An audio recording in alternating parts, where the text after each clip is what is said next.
Assalamu alaikum students. I hope you are all fine, safe and sound. I am Adiba Hanif, your social studies teacher. Today we are discussing about your geography book. Unit number 1, our planet, the earth. Fresh water हमने आज chapter number 3 को discuss करना है. Fresh water lecture number हमारा इसका है 2. Let's start our lecture. आज हमने इसका क्वेश्चन नंबर 3 पढ़ना है.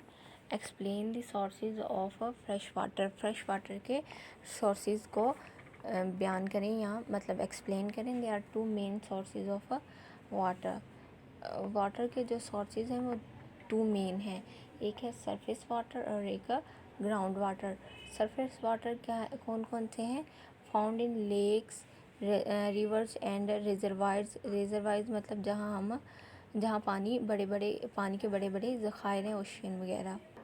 ये देखें, ये कुछ हमारे पास ग्राउंड वाटर के रिसोर्सेज हैं.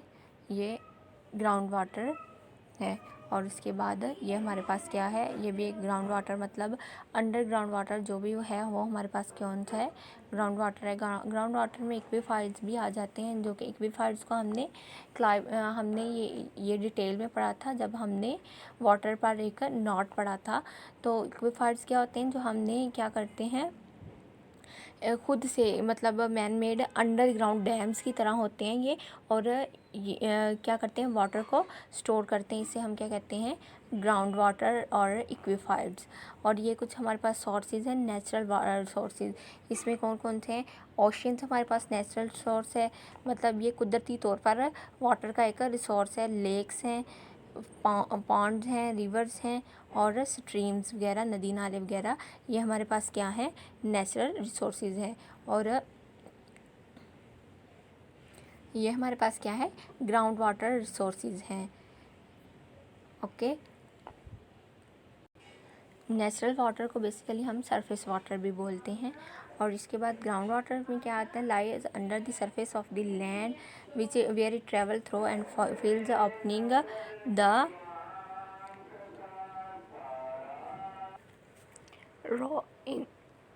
in the rocks. These rocks that store and transmit groundwater are called aquifers. अभी हमने पीछे वो ग्राउंड वाटर को देखा था, तो वो क्या थे? हमारे पास एक्वीफायर्स की टाइप थे. जैसे ये देखें ये हमारे पास क्या है? एक्वीफायर्स की तरह हैं. और ये क्या है? रॉक्स वगैरह क्या करती हैं? वाटर को मतलब इंटरनली स्टोर कर लेती हैं. इनके दरमियान जो स्पेसेस होती हैं वहाँ वाटर स्टोर हो जाता है. ओके. हमारा नेक्स्ट क्वेश्चन है question number 4. Explain water cycle. तो वाटर साइकिल क्या है? वाटर साइकिल 4 स्टेप्स को इंक्लूड करता है. उसमें कौन कौन से हैं? इवेपोरेशन है, कंडेंसेशन है और उसके बाद ट्रांसपायरेशन और उसके बाद प्रेसिपिटेशन है. ये 4 स्टेप्स हैं जो कि वाटर साइकिल को कवर करते हैं. तो हमने इन्हें आज डिस्कस करना है. ओके. सबसे पहले हमारा जो प्रोसेस है वो कौन सा है? इवेपोरेशन का. इवेपोरेशन में क्या होता है? इवेपोरेशन एक प्रोसेस है. इसमें जो वाटर है वो क्या होता है?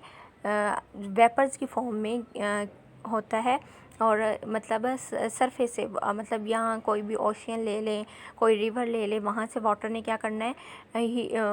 वाटर के बबल्स बनते हैं और वो बबल्स क्या होते हैं? ऊपर जाके कंडेंस होते हैं. यहाँ कंडेंस होने के बाद वो यहाँ आके वापस मतलब कंडेंस हो गए. अब ये लिक्विड की फॉर्म में फिर यहाँ आके गैस की फॉर्म में कंडेंस हो गए. कंडेंस होने के बाद यहाँ क्या हुआ? फिर अगेन ये प्रेसिपिटेट हुए, मतलब इसे कह लेते हैं हम स्नो की फॉर्म में या वाटर की फॉर्म में, रेन की फॉर्म में. ये क्या होते हैं? अगेन ज़मीन पर गिरते हैं. अब इसी दौरान एक और प्रोसेस होता है वेपोरेशन के साथ, ट्रांसपायरेशन का. ट्रांसपायरेशन भी क्या है? जैसे ये क्या है? सरफेस से वाटर का क्या करना? वेपर्स बन के उड़ना.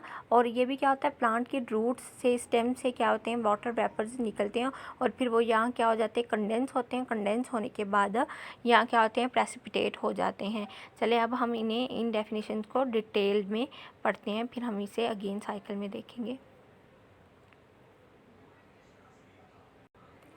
सबसे पहले हमारी जो है वो है इवेपोरेशन. तो एवेपोरेशन क्या होता है? Evaporation is the process by which water changes from a liquid to a gas और वेपर, जिसमें वाटर क्या है, लिक्विड से मतलब लिक्विड फॉर्म से गैस फॉर्म में क्या हो जाता है, शिफ्ट हो जाता है।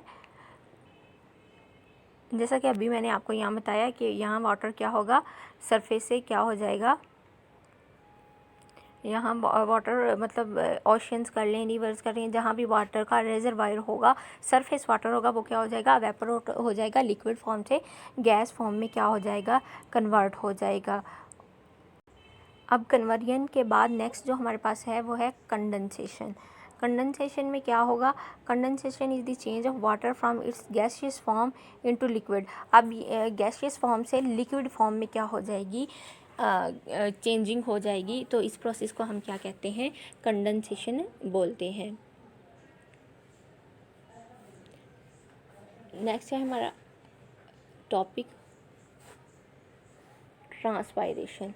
ट्रांसपायरेशन में कहता है is a process by which moisture is carried through plants from roots to small pores on the under side of leaves where it changes to vapor and is released to the atmosphere।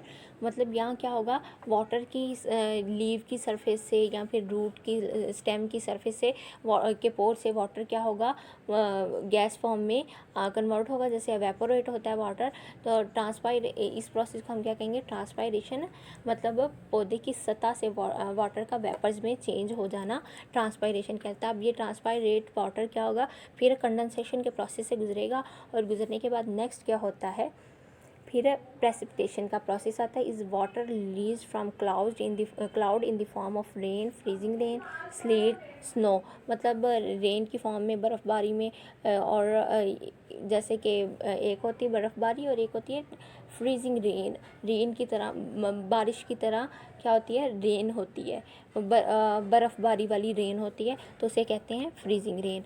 तो इस form में जो water होता है वो again क्या हो जाता है हमारे पास, प्रेसिपिटेट होके। अब वाटर क्या होगा, कंडेंसेशन होने के बाद यहाँ के वाटर क्या हो जाएगा, अगेन सरफेस पर आके गिरेगा। अब ये वाटर जहाँ भी हो, नदी नालों के ज़रिए वापस अगेन क्या आ जाएगा, ओशन में, रिवर्स में, लेक्स में, यहाँ आ जाएगा। फिर यहाँ से अगेन ये प्रोसेस स्टार्ट होगा, एवेपोरेशन का, कंडेंसेशन का, और ट्रांसपायरेशन, और फिर अगेन प्रेसिपिटेशन।